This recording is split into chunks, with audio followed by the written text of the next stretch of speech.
Coach, just talk about having it's fall break right now. Just having the opportunity to work with the team a little earlier in the day than usual, maybe. Well, it allows us to get an opportunity to get on the field early.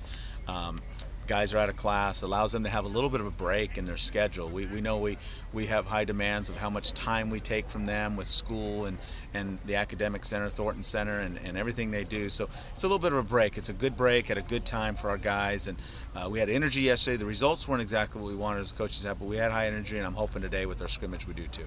That's one thing you guys are doing all weekend. They have 3 scrimmages. Talk about what you look for in those. Well, we're looking for how guys, what we're going to do this weekend in the scrimmages, we're going to set up a situation before every inning because we can't guarantee situations are going to come up in games. We know there's going to be runners and there's going to be certain situations that come up, but we want to see them respond to situations that we've been working on each and every day in practice, and we just like to see how the guys respond to that. We're going to see how they compete. We're going to have a little reward and penalty for the winning team and the losing team. We're going to split the team up and have something at the end where it's not just a scrimmage game where we're trying to get better. We're trying to win, and that's what the emphasis is, to do things to win at the end of the day. You have a lot of guys on this roster who can play a lot of different positions. Are there any particular position battles that stick out to you right now? Well, I think there's a lot of battles all around the field. 2.5 weeks into it, there's not a lot of decisions that are made. We as a coaching staff kind of have a little bit of an idea, but a lot of things can change. As long as I've done this, what we think is what our lineup may be in the middle of October is never even close to what it is in the middle of March or April. So we have a lot of good options. It's to see how guys continue to develop. I like the way, the pace at what some of these guys are developing. More importantly, the team is developing.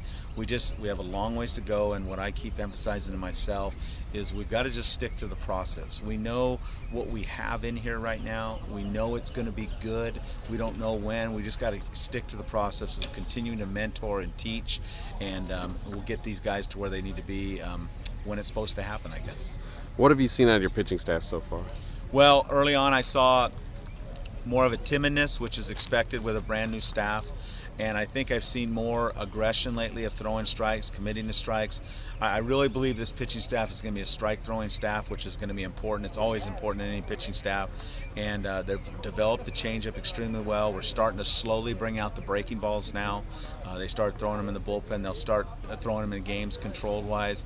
But I like the athletic ability of this pitching staff, and what that translates to with good athletes, many of these guys are former infielders and shortstops, is them repeating their mechanics. And I think that's a good thing, and I see a lot of growth to still be had with this pitching staff.